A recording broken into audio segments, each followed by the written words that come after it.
Hello everyone, कसे आहात? आज मी तुमच्यासाठी परत एक नवीन व्हिडिओ घेऊन आली आहे. तर हा व्हिडिओ आहे, मी इथे बनवलेला आहे शेवयाची खीर. आणि ही थोडी ट्विस्ट अँड टर्न्सनी ही बनवलेली खीर आहे, खूप वेगळ्या पद्धतीत बनवलेली आहे. तर हा व्हिडिओ पूर्ण बघा की कसं आपण बनवलेला आहे. ही खीर तुम्ही कुठल्याही सणासाठी तुम्ही बनवू शकता. तुम्हाला गोड बनवायचं असेल तर या पद्धतीत बनवू शकता. खूप साधी सोपी रेसिपी मी इथे दिलेली आहे, साध्या सोप्या रेसिपी नी बनवलेली आहे. त्याचबरोबर अशा पद्धतीत जर बनवली तर तुम्ही याच प्रकारे शिरखुर्मा पण बनवला जातो. शिरखुर्मा म्हणून किंवा एक साधी शेवयाची खीर म्हणून तुम्ही हे बनवू शकता. त्याचबरोबर इथे जे मी शेवया वापरलेल्या आहेत, मोस्टली जे शिरखुर्म्याच्या शेवया असतात ते वेगळ्या असतात. तर त्या न घेता आपण साध्या जे शेवया घरी बनवतो उन्हाळ्याच्या टाईमला, या टाईमला खरं तर बनवल्या जातात जास्तीत जास्त, तर त्या शेवयाचा वापर करून ही खीर बनवलेली आहे. तर नक्की बघा. साहित्य तर मी इथे दाखवत आहे, डिस्क्रिप्शन बॉक्सला पण दिलेलं आहे माझं साहित्य पूर्ण, तर ते पण लिहून घ्या. साहित्यामध्ये मी घेतलेला आहे मनुका घेतलेला आहे, खजूर घेतला आहे, खजूरची चव थोडी वेगळी लागते यामध्ये, त्यासाठी बदाम घेतलेला आहे आणि काजू. साधारणतः अर्धी वाटी वगैरे मी असा अंदाजा घेतला आहे. आणि अर्धा ते पाव लिटर माझ्याकडे दूध होतं, तर तेवढ्याचं बनवलेलं आहे. आणि साधारणतः एक वाटी भरून मी शेवया इथे वापरलेल्या आहेत. तर हे जे इन्ग्रेडियंट तुम्हाला दाखवते आहे त्याच्यामध्ये मी वॉलनट पण घेतलं होतं, पण खरं तर वॉलनट मग मी नंतर टाकलेलं नाही आहे, म्हणून तुम्हाला इथे कट करताना पण मी दाखवणार नाही आहे. बाकी सगळं साहित्य कट करून घेतलेलं, फक्त मनुका नाही.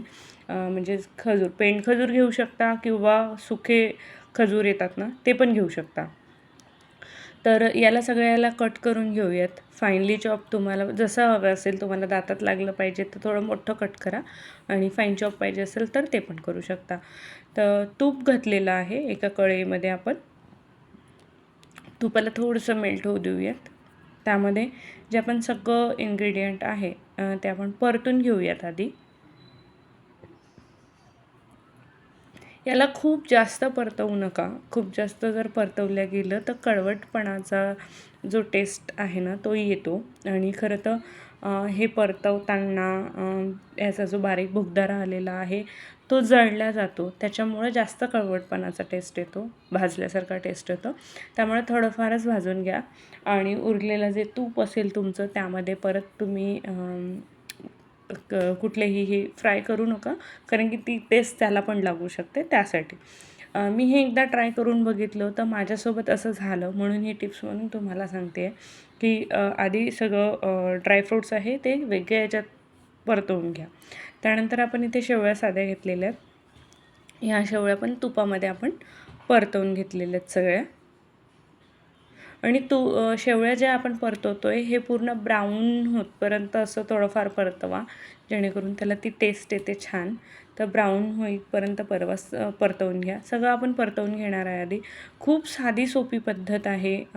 खरं तर आपण म्हणतो की शिरखुर्मा खूप छान लागतो किंवा कसा बनवला जातो, तर त्यांची पण बनवण्याची जी पद्धत आहे ती सेम आहे. अशाच पद्धतीने शिरखुर्मा बनवला जातो.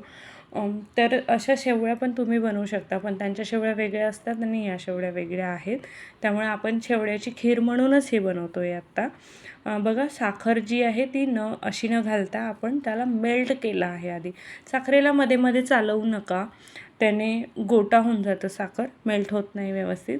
साखरेला परतून एक ठिकाणी टाकून द्या आणि पूर्ण ती ऑटोमॅटिकली गरम हीटनी ती पूर्ण तशीच मेल्ट होऊन जाईल. आणि बघा, आता आपण तापवलेलं जे आपल्याकडे दूध होतं ते यामध्ये घालून घेतलं आपण डायरेक्टली मेल्ट झालेल्या कॅरमेल शुगरमध्ये. ते डायरेक्टली याच्यात घातलं आणि दुधाला छान होऊ दिलं, त्यात उकळ फुटू द्यायची छान. ते जे मेल्ट झालेलं आहे ते थोडंसं कडक येईल पहिले दूध घातल्यानंतर, नो वरीज. ते नंतर थोडंसं व्यवस्थित होऊन जातं, कारण की ते पूर्ण मेल्ट होऊन जातं, त्याच्यात पूर्ण मुरून जातं त्या दुधामध्ये. तर ते त्याच्यासाठी टेन्शन घ्यायचं नाही की अरे साखर तर पूर्ण कडक झाली आहे, असं होत नाही. ती त्यामध्ये मिसळून जाईल व्यवस्थित. त्यानंतर आपण जे शेवया भाजून घेतल्या होत्या तर ते घातलेलं इथे. बघा, तुपाचं जे तूप जो आपण वापरला होता तो पूर्ण तूप असं दुधावरती तुम्हाला दिसेल, आणि तशी चवीला पण लागेल तुम्हाला तुपामुळे. आणि आता आपण जे ड्रायफ्रूट्स घेतले होते ते सगळं मिक्स करून घेतलं आणि आता दुधाला छान उकळी फुटू द्यायची. जितकं पातळं तुम्हाला हवं असेल, जशी खीर हवी असेल, घट्ट हवी असेल तर घट्ट ठेवा. याच्यामध्ये अजून एक पदार्थ वापरला जातो. मी नेक्स्ट रेसिपी जेव्हा बनवेल ना तेव्हा थोड्या वेगळ्या पद्धतीमध्ये तुम्हाला अजून एक रेसिपी याची बनवून दाखवेल. ती पण छान लागते. तर ही रेसिपी जी आहे ही तुम्ही तुमच्याकडे नक्की बनवून बघा. ह्या रामनवमीला बनवता येईल, त्या रामनवमीला पण तुम्ही बनवू शकता. ती रेसिपी बनवून बघा आणि मला नक्की सांगा कशी बनली आहे ते कमेंट सेक्शनला नक्की कळवा.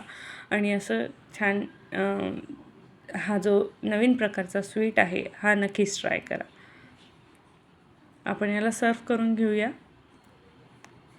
आणि जे ड्रायफ्रूट्स आपण फ्राय केले होते ते आपण वरून पण घालून घेतो आहे आणि काही आपण गार्निशिंगला ठेवले. Thanks for watching this video. चॅनलला सबस्क्राईब नक्की करा.